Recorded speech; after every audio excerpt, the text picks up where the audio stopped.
अस्सलाम वालेकुम। तारीख आज 20 मार्च, दिन है जुम्मे का। आज की दुनिया में खैर मकदम। नाज़रीन, आज की वीडियो में जानेंगे खलीजी ममालिक की तरफ से ईरान पर तिजारती जहाजों पर हमले का इल्जाम और हमले रोकने का मुतालबा।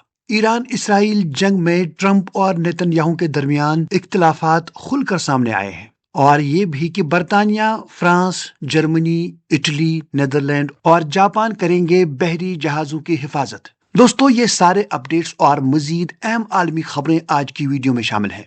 लेकिन शुरू करने से पहले आपसे यही कहेंगे कि अगर आपने अभी तक चैनल सब्सक्राइब नहीं किया तो चैनल जरूर सब्सक्राइब करें ताकि रोजाना आप तक बड़ी आलमी खबरें पहुंचे। तो आइए शुरू करते हैं और सबसे पहले बात करते हैं खलीज में बढ़ती कशीदगी की, जहां बरतानिया, फ्रांस, जर्मनी, जापान और कनाडा समेत कई ममालिक ने ईरान पर तिजारती जहाजों और तवानाई तंसीबात पर हमलों का इल्जाम आयद करते हुए मुश्तरका बयान जारी किया है।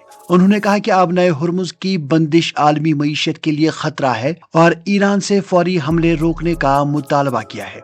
उधर ईरान और इसराइल की जंग में एक बड़ा मोड़ सामने आया है, जहां अमरीकी सदर डोनाल्ड ट्रंप और इसराइली वजीर आज़म बेंयामिन नेतन्याहू के दरमियान इख्तिलाफात खुलकर सामने आए हैं।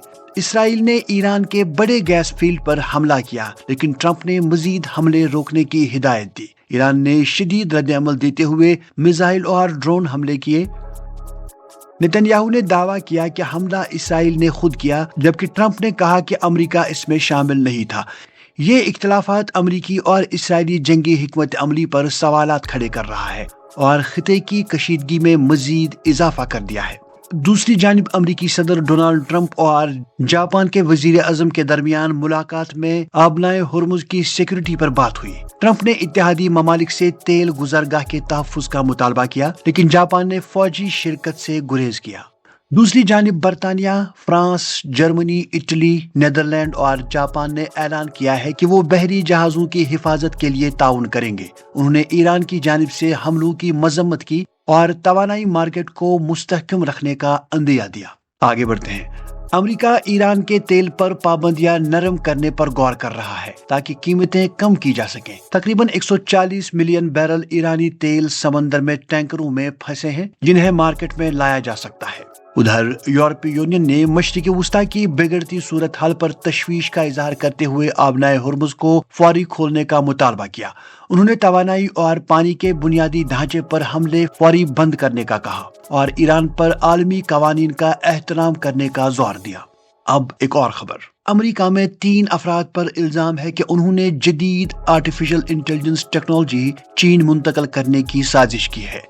बात करेंगे ईरानी हमले की, जहां इसराइल के शहर हाइफा में वाक़या ऑयल रिफाइनरी को ईरानी मिसाइल या ड्रोन हमले में नुकसान पहुंचा है। इब्तिदाई तौर पर नुकसान महदूद बताया गया, लेकिन यह वाक़या जाहिर करता है कि जंग अब तवानाई मराकज़ तक पहुंच गई है। उधर अमेरिका ने रूसी तेल पर 30 रोज़ा नई आरज़ी इजाजत दी है, जिससे वो आलमी मार्केट में फरोख्त हो सकता है। ताहम शुमाली कोरिया, क्यूबा और क्रीमिया इस फैसले से खारिज हैं। आगे बढ़ते हैं। अमेरिका ने वाजिया किया है कि इस वक्त क्यूबा पर किसी हमले की तैयारी नहीं कर रहा है। जनरल फ्रांसिस डोनोवान ने कहा कि फौज सिर्फ सफारत खाने की हिफाजत और हंगामी सूरत हाल के लिए तैयार है। उधर अमेरिका की 23 रियासतों ने सदर ट्रंप के खिलाफ अदालत का रुख कर लिया है। इल्जाम है कि ट्रंप ने ग्रीन हाउस गैसेस के हवाले से 2009 के अहम फैसले को खत्म किया, जो माहौलियाती तहफ़्फ़ुज़ को नुकसान पहुंचा सकता है। अगली खबर में ईरान के खिलाफ खलीजी ममालिक को 19 अरब डॉलर से ज़ायद के हथियार फरोख्त करने की मंजूरी दी गई है। इसमें जदीद मिसाइल, ड्रोन्स, रेडार सिस्टम्स और F-16 अपग्रेड शामिल हैं। आगे बढ़ते हैं इस खबर से कि ईरान और अमेरिका के दरमियान कशीदगी अब इराक के कुर्दिस्तान तक पहुंच गई है। ड्रोन और मिसाइल हमलों में अमेरिकी अड्डे और ईरान मुखालिफ ग्रुप्स को निशाना बनाया जा रहा है। उधर इस्राएली वजीर आज़म नेतन्याहू का कहना है कि ईरान अब यूरेनियम अफजोदगी की सलाहियत खो चुका है, जबकि इस दावे से बैनुल-अक़वामी एटमी तवानाई एजेंसी मुत्फिक नहीं। दूसरी जानिब अमरीकी पेंटागन ने कहा है कि ईरान के खिलाफ जंग के लिए कोई हतमी वक्त मुकर्रर नहीं और कांग्रेस से मजीद 200 अरब डॉलर की फंडिंग की दरख्वास्त की गई है। دوسری جانب ایران نے فرانس کے صدر ایمینوئل میکرون کی مڈل ایسٹ جنگ پر پالیسی کو شدید تنقید کا نشانہ بنایا ہے۔ ایران کا کہنا ہے کہ میکرون امریکہ اور اسرائیل کے حملوں کی مذمت نہیں کر رہے ہیں۔ دوسری جانب چین نے ایران کے سیکورٹی چیف علی لاریجانی سمیت کئی رہنماؤں کے قتل کو غیر قابل قبول قرار دیا اور تمام فریقین سے کشیدگی کم کرنے کا مطالبہ کیا ہے۔ اگلی خبر، ایران نے جنوری میں احتجاجات کے دوران گرفتار 3 افراد کو پھانسی دی، جن میں بین الاقوامی ریسلر صالح محمدی بھی شامل ہے۔ انسانی حقوق گروپس نے اس اقدام کی سخت مذمت کی ہے۔ سعودی عرب نے خلیج میں ایران کی جنگ بڑھنے کے بعد ہنگامی اجلاس بلایا، جس میں عرب اور مسلم ممالک کے وزرائے خارجہ شریک ہوئے۔ ایران کی جانب سے حملوں کے بعد خطے میں کشیدگی بڑھ گئی ہے۔ وہیں متحدہ عرب امارات نے اعلان کیا ہے کہ اس نے ایک خفیہ دہشت گرد نیٹ ورک ختم کر دیا جو ایران اور حزب اللہ سے منسلک تھا۔ ملزمان گرفتار کیے گئے اور نیٹ ورک پر منی لانڈرنگ اور دہشت گردی کے الزامات تھے۔ اور آخر پر یہ خبر کہ قطر اور ایران کے تعلقات میں تناؤ بڑھ رہا ہے اور خطے میں جاری تنازعات کی شدت واضح ہو رہی ہے۔